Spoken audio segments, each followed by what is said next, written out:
Oke, kok ini tahun 2024 tahun yang seperti apa buat Kodensu? Tahun 2024 tahun yang penuh dengan ujian, masalah, berkat, nyampur semuanya. Biel lahir tahun ini.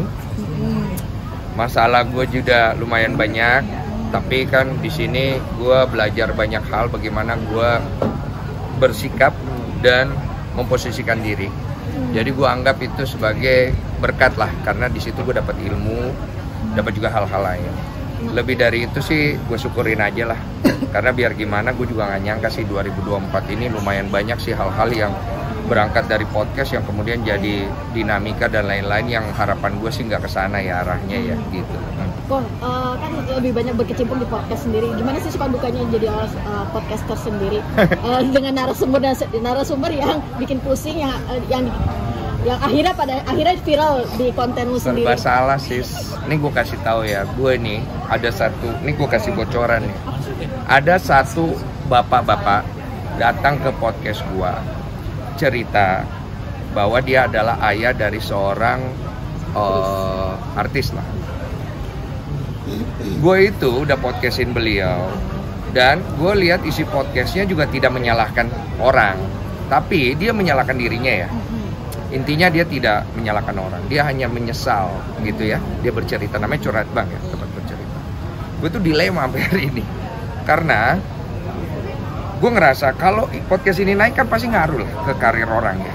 Makanya gue menghubungi pihak orang itu untuk mencari cara. Kalau nggak perlu naik nggak apa-apa, tapi paling nggak bapak ini amanahnya nyampe. Ngerti kan maksudnya? Itu dilema banget sampai hari ini. Jadi gue tuh masih mempertimbangkan segala hal supaya kalau bisa nggak usah sampai di publik. Ngerti kan maksudnya? Dan itu sering terjadi. Jadi gimana nih caranya? Waktu dulu yang, maaf ya, gue mengambil namanya Rizky Aditya. Dulu juga sama kan, waktu itu ada pihak yang berseberangan kan. Waktu itu podcast, gue hubungin Rizky. Tapi Rizky-nya bilang, it's okay bro, I'm fine, dinaikin nggak apa-apa gitu. Jadi walaupun gue sebagai media nggak perlu minta konfirmasi, tapi gue masih ada hal seperti itu yang membuat gue dilema. Ngerti kan dari pertanyaan lu? Jadi kadang-kadang posisi gue juga sulit, karena gue begini loh, gue nggak apa-apa kalau disalahkan, tapi jangan sampai orang kehilangan poin-poin daripada apa yang gue lakukan. Gue naikin sesuatu itu gue pikirin juga baik-baik, nggak mungkin nggak. Tapi gue juga nggak mau nih membela diri seolah-olah gue ini benar, karena gini loh, gue bikin podcast itu juga ada cari cuannya. Tapi kan gue udah bilang, gue tujuan pertama adalah bantu dulu. Kalau bisa cuan syukur, tapi kalau nggak bisa cuan ya kita bantu. Dan banyak dari podcast gue yang membantu itu tidak ada cuan karena dolar kuning. Gue tuh banyak banget ngambil yang yang diperkaos, yang ngerti kan? Pembahasan seperti ini tuh dolar kuning. Mungkin dikit lah dapatnya. Bukan dikit, itu hampir tidak ada. Nggak ada. Dari awal itu kita dolar kuning, dan gue bisa kasih lihat bukti kalau memang diperlukan. Dan kalau ditanya apakah itu membuat gue berhenti untuk atau tidak memposting itu, tidak, karena kan tujuannya membantu. Karena kan rezeki bisa dari tempat lain. Jadi tujuan memang podcast Curhat Bang itu nomor satu bantu, kedua kita cari untung. Kalau nggak bisa untung bantu, kita tetap harus bantu. Jadi dilema itu cukup besar buat gue, karena kan orang pasti banyak yang berburuk sangka, karena kan selalu ada quotation, lu mah cari cuan doang. Iya, gue akuin mah cari cuan, cuma kan ya gimana ya gue menjelaskannya ya. Kalau gue pribadi bantu dulu baru kita cari cuan. Kalau bisa bantu dan cuan bagus gitu aja. Pada akhirnya kan si artis ini kemarin ketahuan ke Polda, entah itu dalam artisnya apa? Responnya apa ya? Bapaknya yang ini ke Polda anaknya. Entah itu mau buat laporan atau seperti apa. Ini menurut Kodensu seperti apa? Saya nggak tahu ya. Yang penting sih sebenarnya saya juga kemarin udah mencoba fasilitasi.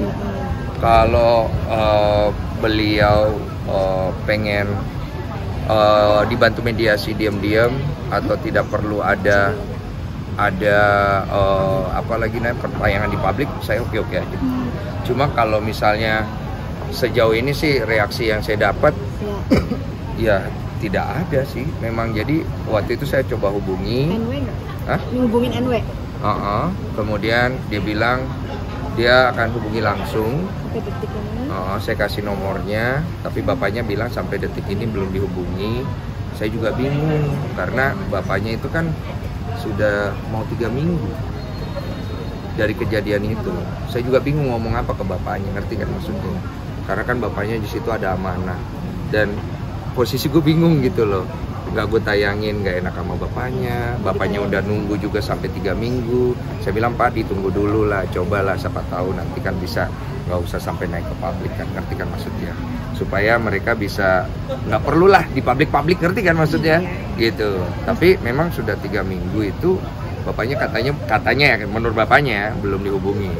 Jadi posisi gue juga nggak enak, ngerti kan, jadi serba salah juga posisi gue jadi mikir kadang-kadang, apa mungkin karena itu ya teman-teman media kagak ada yang konfirmasi, dia main naikin aja kali ya, mungkin ya, karena gue tuh selalu menjaga, mengedepankan hal itu supaya paling nggak kan ada etika, walaupun gue mungkin tidak perlu, tapi gue menganggap ya gue mikirin juga nih, jangan sampai orang yang bersangkutan kenapa-napa, atau jangan sampai narasumber yang gue ambil ini ternyata hoax, ngerti kan, itu yang juga gue hindari gitu. Berarti belum tahu kapan akan naikin atau tidaknya?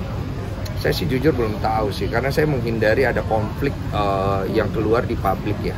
Jujur, gue cukup capek dengan konflik-konflik yang keluar di publik yang tidak ada solusinya gitu, termasuk mengangkat isu skincare kemarin kan. Makanya gue akhirnya setelah melihat dari 2 sisi sudah, gue stop dulu deh. Arahnya mau kemana kita mau lihat dulu gitu. Itu aja sih. Thank you.